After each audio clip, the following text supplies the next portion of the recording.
the 51st leadership dinner, or what would have been the 51st leadership dinner of the Kootaga district of the Buckskin Council.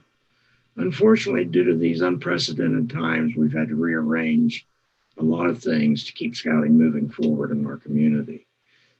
We'll enjoy some comments this evening by Shane Lyons, Athletic Director from WVU. This event is the primary fundraiser for the Kootaga district. And in spite of these times, our budgets continue to need to be monitored and our expenses need to be watched as scouting continues in small socially distanced groups through virtual merit badge meetings and many other innovative ways that scouting has found to continue. On a sad note, I want to note that Ron Taylor, a longtime contributor to this dinner and to scouting, a man who's reached into scouting in many directions and whose impact a lot of people will never recognize, passed away before he could enjoy being with us this evening, and we will miss him for many years into the future.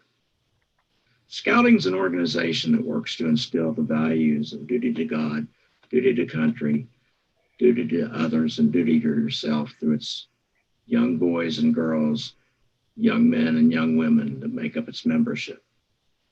And we're all working together to help that program continue into the future. The importance of scouting and its impact on society has gone on for well over 100 years.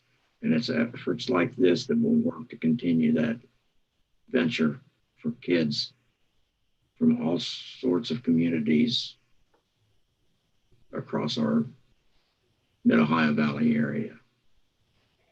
I'm pleased this evening to have Shane Lyons, the athletic director from West Virginia University. Shane is a native of Parkersburg, and we're glad to welcome him to this and glad that he was able to continue to participate. We had him lined up to be at the dinner and has eventually led through circumstances beyond everyone's control to this evening. Shane played basketball as a Big Red at Parkersburg High School. He graduated with degrees in athletics from WVU. He holds an undergraduate and a master's degree. His wife, Emily, is a graduate of Wisconsin-Madison, I believe, University. His son, Brandon, has played football at Akron University for another friend of scouting for the Kootaga district, Terry Bowden. And he has a daughter that plays volleyball, Brooke, I believe, for Morgantown High School. Larry, we're glad to finally get you together on this and look forward to having you and interrogate you with a few questions about WVU athletics, I'm sure. Well, thank you, and thank you for having me tonight. As Jim said, I wish we could be doing this in person. Unfortunately, COVID-19, which it's a word I hope I never hear again in my lifetime, is COVID-19 and uncertainty and unprecedented times with a number of other things. But you know, we're dealing with it as we move forward, and Zoom calls are a way of life that we all experience day to day. And I'm glad to be here with you tonight. And again, this will be an opportunity for you to ask me questions. But first, let me just kind of talk about, you know, my background. And, you know, I got to come back to this great state of West Virginia and be back in the Morgantown community about 5.5 going on 6 years ago. As Jim said, you know, I went to school here at WVU, earning my undergraduate and graduate degrees in sports administration. And then, you know, had the opportunity to leave the state for a number of years and be involved in athletics across the country. But, you know, as we talk tonight about what it is to be involved in something, and it could be sports, it could be scouting, and for you all, and no different than sports, people who support our programs, donors, you play such a big role in helping young people's lives and become, you know, their dreams and hopes become a reality. And, I think scouting and sports really, are very much the same. We try to teach, leadership, teamwork, service, skill development, citizenship, personal fitness. So same thing that the scouts do, we do, in the athletics world. And, it's, my close to 30 years now working in the field of college athletics. I've asked a lot of people, what their secret formula was for success. And, in simple terms, they said it was hard work. They focused on the fundamentals, stayed positive and had a great desire to succeed and make an impact. And, that's kind of been what I've done throughout my career. I'm sure that you all have done throughout your career. And that's what we're trying to instill in the young people that we try to mentor, is just that hard work, loyalty, trustworthiness as we move forward. I look back and my time, as a young kid in Parkersburg, and sports, always played a big part of my life. And unfortunately, I was not in scouts, but I think there's a lot of things that go together with that. And as I reflect on sports, and the same thing with the scouts, what it meant to me in one word is opportunity. That always comes to mind most consistently, that, it gives young people opportunity to be part of something, an opportunity, to go to school in sports, opportunity for learning, growth, and character development. And I think that, that can never be underestimated, the impact that we're having on young people and their future, and giving them some hope and dreams. For me, sports was a wonderful opportunity to learn not only about, individual effort, but team effort. Individual effort is important, and anyone who ever played sports knows about the elation you have when you win a game winning free throw or score a touchdown, to win the game. But, there's no doubt that when a player become better as an individual and as a teammate, that's the real reward.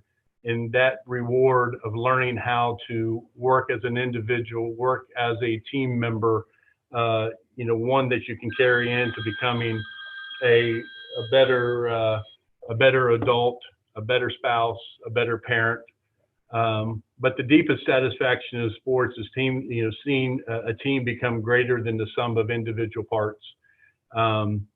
There's that level of cooperation and success that results in you get to serve the lessons for us, for families, for universities and nations and world citizens. So it provides many young people in sports and in scouts a great opportunity to meet and get along with people who are different, and to permit a person's desire for the good of the greater purpose. It certainly helps one understand and manage one's emotions, and observe how a variety of people react in good times and in bad times. In playing sports, it permits a young person to experience the pressure, the public appearances, the performance under pressure, all of which can elevate one's confidence. And I think that's what sports and scouts do hand in hand, is help those individuals as they go through earning their badges, earning, what their goal is to set to be. And it's most importantly, it's the confidence that we're instilling in young people, for their future. And again, we talked about what sports and scouts do from a characteristic standpoint, and that's the trust, the cooperation, the discipline, the hard work, emotional control, and teamwork. And then obviously you can keep going on and on with those different traits that sports and scouts both do. I think for me, my background of growing up in Parkersburg, I had the opportunity to, as I mentioned, to play sports. And then that was where my passion. And when I came to WVU, it was the opportunity to look and say, what do I want to do, with my career? And when I came here to West Virginia as an 18-year-old, it was the opportunity to say sports is my passion. How can I get involved in sports? And I found out about this degree called sports administration. So I got involved in the program, got my graduate degree in sports administration, had the opportunity to work here at West Virginia as a graduate student, and then left here. So I was in school from 1983 to 1988, finished my graduate program. I left West Virginia in 1988. My first job was at the Big South Conference, which at that time was in Conway, South Carolina, which is right outside of Myrtle Beach. It's not a bad place to be when you're a 23-year-old. But spent about a year and a half in Conway, and then had the opportunity through connections to move to Kansas City, to Overland Park, Kansas, and work for the NCAA for approximately 9 years in Overland Park. I left there and went to which now is a member of the Big 12 along with us, is Texas Tech, and spent 3 years there. And that's where, well, Emily and I met in Overland Park. We got married there, and then we moved to Lubbock, and then had our first child, which was Cameron. And then Cameron was born there. 3 years later, we moved to Greensboro, North Carolina, where I served as Associate Commissioner of the Atlantic Coast Conference. And then had the opportunity to leave after 10 years at the ACC, become the Deputy Athletic Director at Alabama, which was a wonderful experience in working there for 3 years, or actually 3.5. And then had the opportunity then through President Gee to come back to West Virginia after 27 years of not living here. My parents and people still obviously live here in the state, so I had the opportunities to come back during those times, but to reside back here. And then I came back to Morgantown in January of 2015, and been athletic director since that time. So, you know, it's been a great ride from a professional standpoint. Great things, you know, my vision is happening here in Morgantown.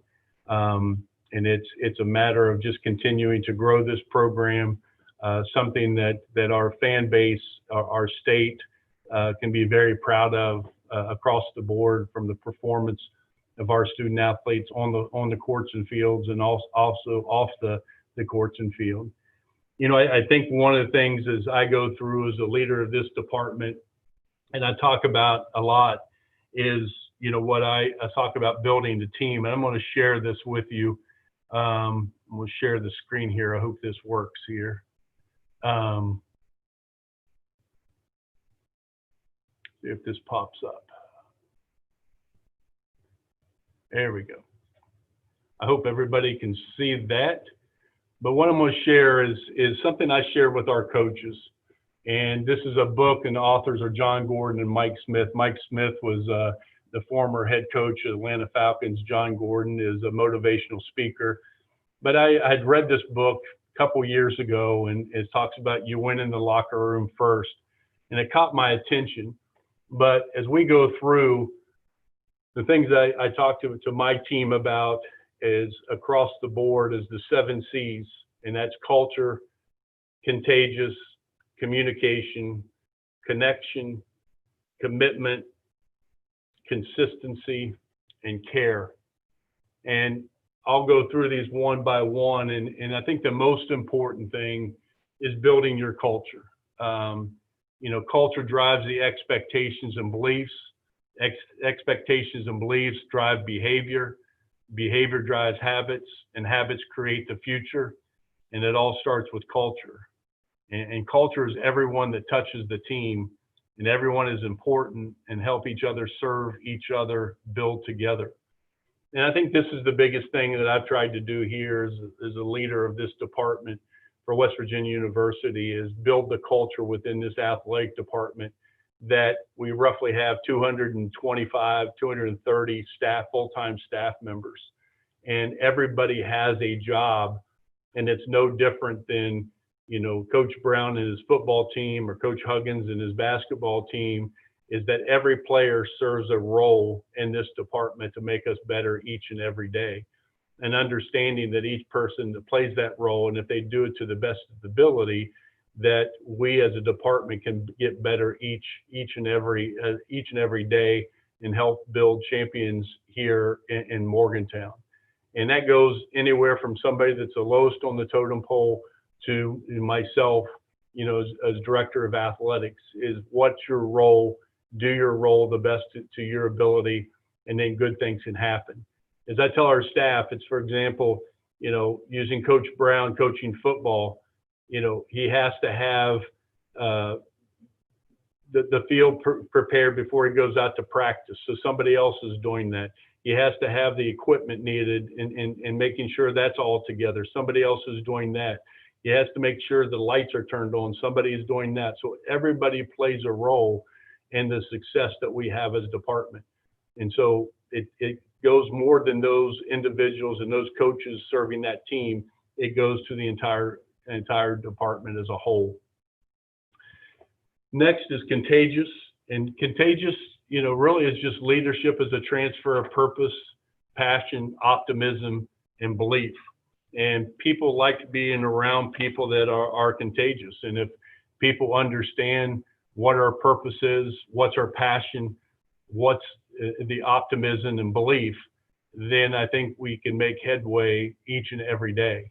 I think we're all right now in that, with COVID-19 and all of our businesses and what we're dealing with the uncertain times, there's pessimist people. How can we still believe in what we're doing? What's our purpose? What's our passion?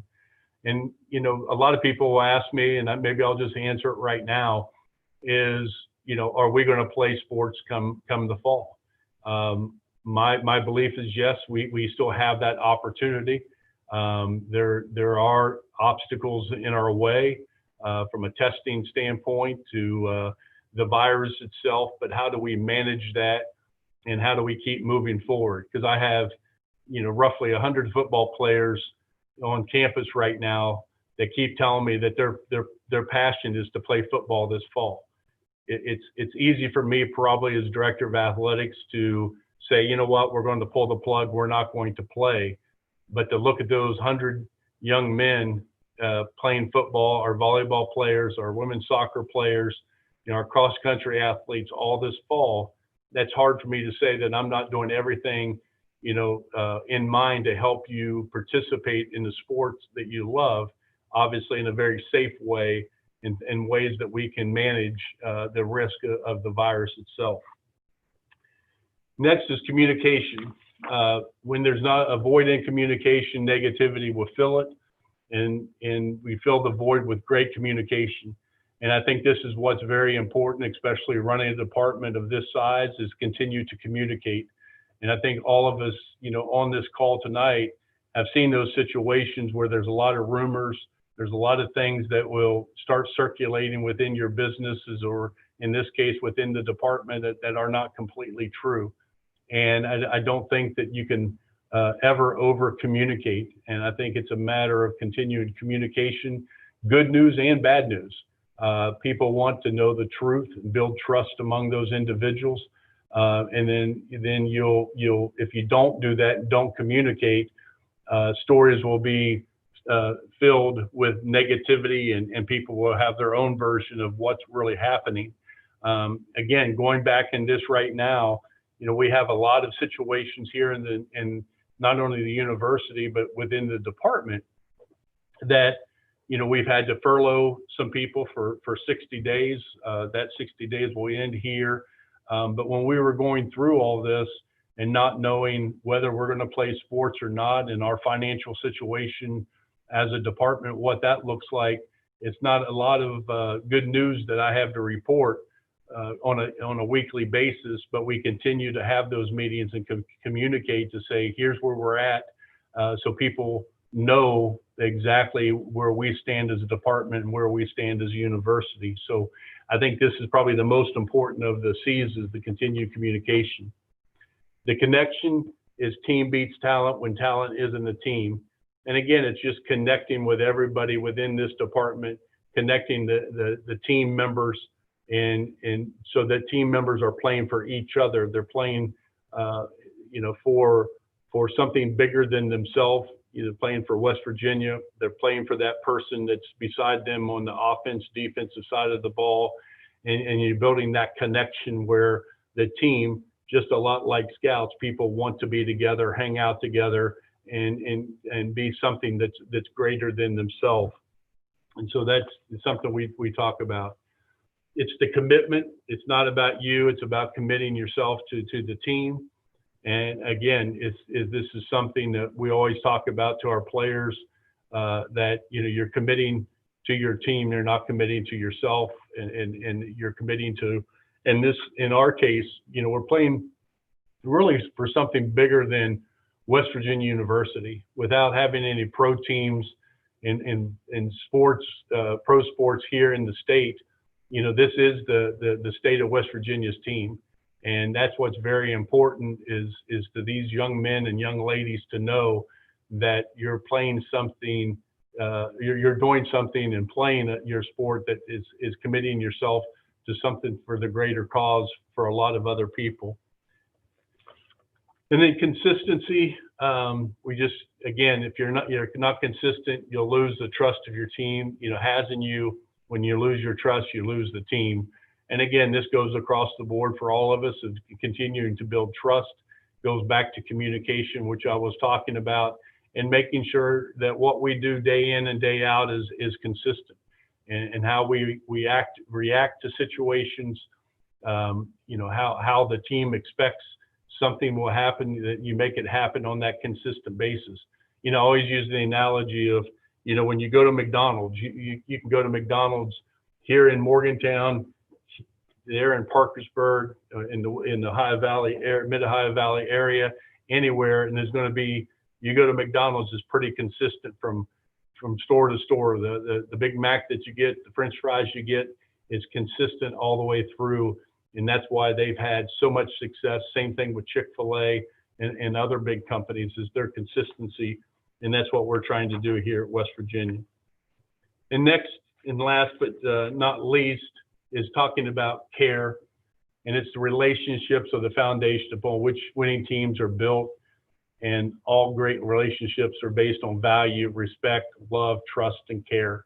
And what we try to build within our student athletes, of about 500 student athletes here in Morgantown, is just that their experiences as a student athlete is the utmost importance to us.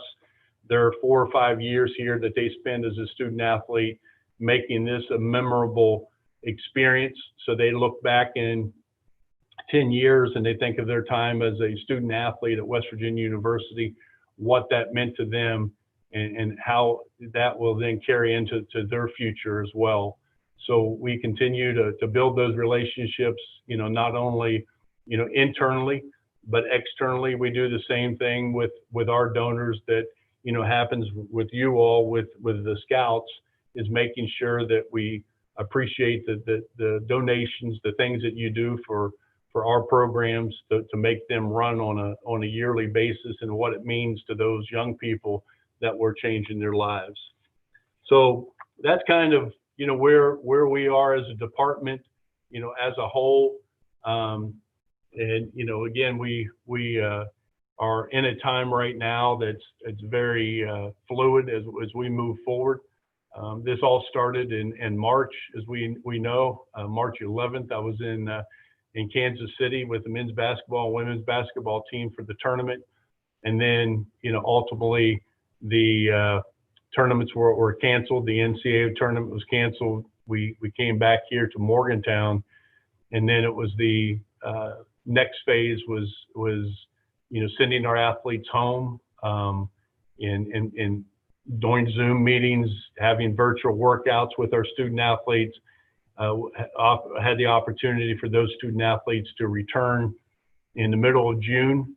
So some have been back a little over a month and are working out. We've had our share of some positive tests from our student athletes, and that goes back to what I was talking about earlier.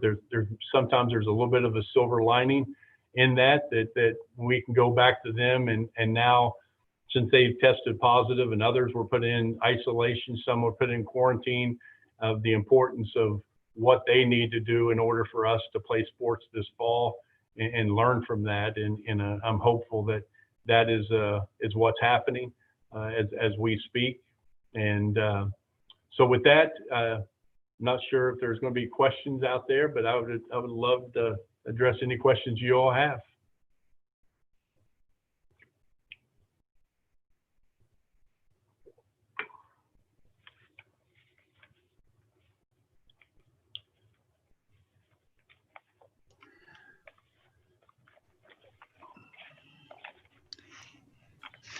All right, I sent one question over to you, Shane. It's about the fans and have you gotten any feedback on their support for the student athletics and the programs coming up? Yeah, I mean, Mike, it's something that we continue to push. I mean, from outside from our Mountaineer Athletic Club, it's been difficult to see donors as we once were in person. Obviously, we're doing it by Zoom with a lot of our donors and people. And then, the feedback from our fans, obviously, they want a safe environment if we return to play, what that's going to look like, as a department. That has not been 100% defined yet by the university and our local health departments as we move forward.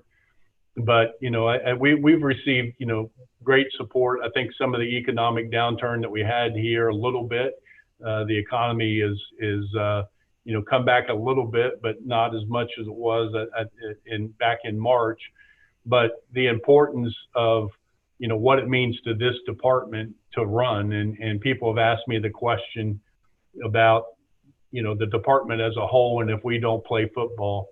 I will share with you all that our model was built on football pays the bills.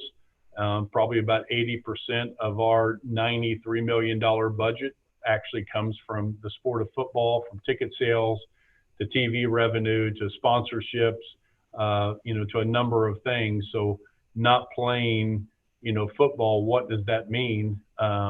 Would be catastrophic. And this is not only to West Virginia University, but that goes across the board in college athletics. So I think we're all working through that, what that would look like if we don't have football, and obviously trying to make the best of we can as we move forward, in the coming weeks to see if playing football is going to be feasible in the fall. If you have questions for Shane, you can text them in to 814-860-1562 or email buckskin617@gmail.com for anyone that has questions.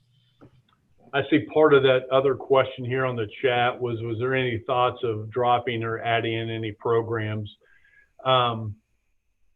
If anything, and unfortunately it would be dropping programs, but, that's not on the table right now. Back in early May, I made the announcement of, some of our staff being furloughed, pay reductions across the board for our staff members, some other budgetary controls that we're putting in place, from an operational standpoint. And one thing I didn't want is any dropping of sport programs. So we'll continue to monitor that as we move forward, but that would be probably the last thing that I would, as athletic director, would want to do is take away opportunities from young men, young women, depending on the sports that we would decide to drop. So it's just a matter of working and navigating through those financial situations to continue to have the 18 sport programs that we currently have.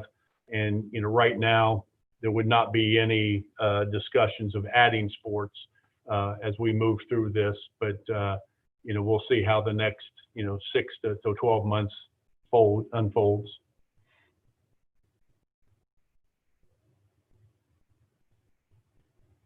Jim, you're on mute.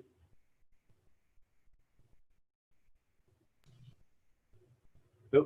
To alter schedules in any way? I'm sorry, altering schedules? Yes. Yeah, there's a lot of discussions on altering schedules. If you've, obviously paid attention to the news media the last week or so, there's a number of conferences that have decided not to participate in fall sports. There are some, the Big Ten and Pac-12 have decided only to participate in conference play only across all sports, including football. That looks like, for us, with the Maryland game is right now an open date on September 19th that we have to look at. As a conference, we continue to work through this scenario. I will share with you that the Big 12 conference, and it's unanimous, not only among our presidents, but it's unanimous among the athletic directors, is we still wish to play a 12-game football season. As we move forward, that may be dictated by other things as we get closer to that date, but that's our hope, is to play that. Now the ACC and the ACC and the SEC, are still in the same situation that we are, and what they're going to possibly do. So if the ACC decides to go to conference games only, then that would have us lose the Florida State game that's currently scheduled for Atlanta on September 5th. So we'd have to somehow try to fill that void as we move forward. So it's very, very fluid. It's a lot of moving parts, and it's kind of a domino from what one conference does to the next. And that not only applies in football scheduling, but it applies also in our Olympic sports, our fall sports of men's and women's soccer and cross country is a little bit easier to schedule, but the two soccers and the volleyball are also losing contests from smaller conferences deciding not to play in the fall. So we're continuing to work on the schedules, and right now we're in football, we're staying at 12, and that's our plan as we move forward right now. Again, let me remind everyone to pose questions to Shane. Text 814-860-1562. Shane, if we were sitting here 3 years from today, looking back on today, how do you see all this impacting WVU athletics? Well, I mean, I think, and again, our model, just to shed some light on it, Jim, our model, as I talked about, is really, I have 18 sport programs, and 2 of them make money, and that's men's basketball and football. And I think what you're going to potentially see is, in our Olympic sports, what does that look like? Do these conferences using the Big 12, and I know we're the geographical outlier. The question is, in Olympic sports, do you see more of a regionalized approach than you do today? So instead of putting my women's soccer and volleyball teams on flights and flying into Texas, to Kansas, to Iowa, is that more of a regional schedule where we're playing, the Marylands, the Penn States, the Pitts, we have some of that in non-conference play already.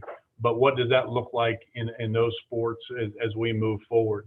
I think that we have learned that is that it's important to, you're always preparing for the worst and hoping for the best. And, I've been asked the question, if we do lose sports this fall, what type of reserve do we have as a department, and what does that look like? Well, unfortunately, we don't have, a very small, I should say. We have a rainy day fund. I think we ran into a hurricane here, and what does that look like in the future? In how do we operate, as a whole entity? So, we'll have to work through that. But I do think, specific to your question, that athletics may look a lot different from a conference affiliation for your Olympic sports. I don't see it impacting your revenue sports, but I think from your regional sports, it's going to look a lot different. You're on mute there, Jim. Mike keeps shutting me up. We have a question in the chat room there. I think you can probably see it. Yep. What's my favorite experience from your career thus far? You know, I think across the board, it's the experience is being able to work at a number of different places and learn not only, you know, from a conference standpoint, but from the NCAA, from a campus standpoint, and just the people that you meet in this business. And I don't think some people realize that, you know, we're in a very competitive business when it comes to the playing field and playing courts, but off the courts, how the camaraderie among athletic directors and coaches and presidents alike are, you know, looking out for the best interest of college athletics as a whole. And so it's, you know, the relationships that I've built over, you know, 30 something years of dealing with people across the country is, you know, probably my favorite experience. You know, it's nice to be able, unfortunately, there's not a playbook or blueprint for this. That a lot of times when you run into situations, you may pick up the phone and, you know, call one of your colleagues that may have dealt with something similar. Unfortunately, in this situation, we're all calling each other and no one has the playbook of, you know, how this thing is going to unfold and what it's going to look like. And so, but having that network of people and that experience that I've had to live different places, you know, here in this country and being able to come back to West Virginia has probably been my ultimate experience and favorites of them all. Are you nervous about going to Texas to play sports this fall potentially? No, I mean, I think we had the protocols in place. You know, the thing with football specifically, and even basketball, is, you know, we do charter. So, I mean, our protocols, and I'll try to give you the 50,000 foot level, not get into the granular part of it in the weeds, but really our protocols, and this is something that we've decided across the board among all Big 12, and actually it even goes deeper than that. It really goes to the Power 5 conferences. And our protocols for testing is that anybody that's traveling is tested on Wednesday before the competition. It's 72 hours before. So we get the test results back, barring any issues. And that's probably the biggest thing that we're worried about right now is if we can get the test, you know, returned before Friday, you get on the plane. But everybody that's getting on that plane has been tested. And obviously they have to have a negative test to be able to get on that plane. So we're all traveling with the same people. Once you get to that site and to the hotel, when you get to the competition site, that home team has also been tested, and everybody there have shown a negative test. And, you know, it's going to be a little bit different. You know, what we're looking at is the football field as being the nucleus in the center, in that only those who have been tested, and that goes from officials to the sideline crews, everybody that's on that field have you know, resulted in a negative test. And, you know, it's going to be different, you know, home games and away games, that you won't have the bands on the field, you know, pregame, you won't have them at halftime. So that field is going to be protected for those individuals that have tested and have tested negative. So that's kind of, you know, a Reader's Digest version. There's a lot more things that go into that, but it doesn't make me nervous, you know, to get on there. Obviously, we'll continue, you know, masking as we fly, different things. And you know, what we're hoping is the test, and we're going to be using what's called the PCR test, which is the nasal swab and all that. As we get closer to kickoff, you know, there's some tests that, you know, they call the rapid test that hopefully we'll be able to use. It's very similar to those tests that you do for strep throat, where you can swab your cheek, put it in a test, and you know, it comes out 15 minutes later, tells you positive or negative. So we're hoping that becomes more reliable as we get closer to September 5th for kickoff, but that will be another opportunity. The test is out there right now. but it's not. It's only about 87, 86% accurate, and we need that to be probably in the mid 90s before something that we feel comfortable with.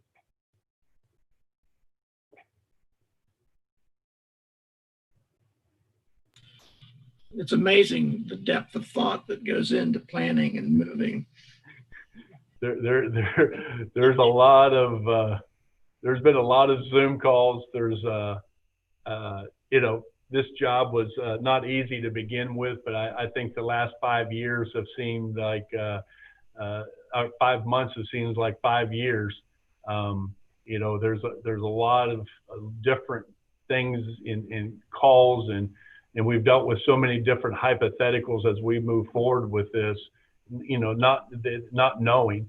And I think Dr. Gee has probably said it best is, everything that we do, has a risk, and the virus is a risk. And how do we manage risk? Same thing that we do when, we get in our automobiles and get behind the wheel. It's a risk, and we wear our seat belts. We have, airbags on our cars.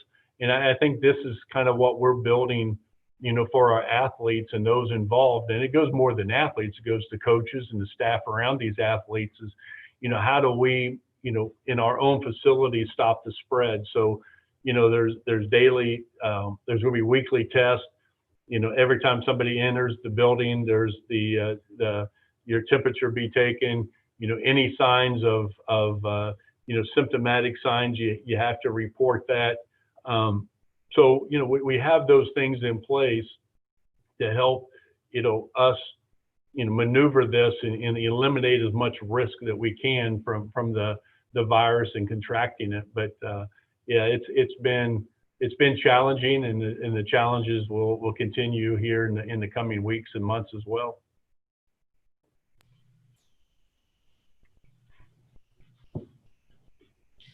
Mike, do we have any other questions in the chat room? I'm not seeing any other questions at this time. So I think if we want, we've got a quick video we can share and call it a night. Okay, sounds good. Shane, I appreciate your time and taking it away from your family this evening and spending it with us. And let's hope we can do this again under different, more social circumstances. I was going to say more personal circumstances. That's great. But no, thank you all for being with us tonight. Thank you all for what you do for the Scouts. And again, we hate that this 51st dinner is not to be able to be in person, but thank you for your support of the Scouts, and for those in supporting the Mountaineers, we thank you for that as well. And we will continue to hope for a football season come September. So let's go Mountaineers. Thank you so much. Thanks.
There's no sound to the video.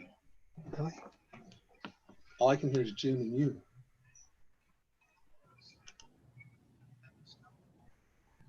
I don't know why. I'm live on YouTube and there's no sound.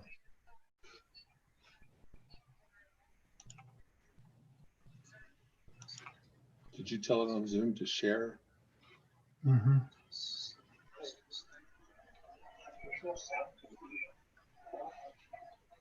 All I can hear is Jim and you. And now they can hear me.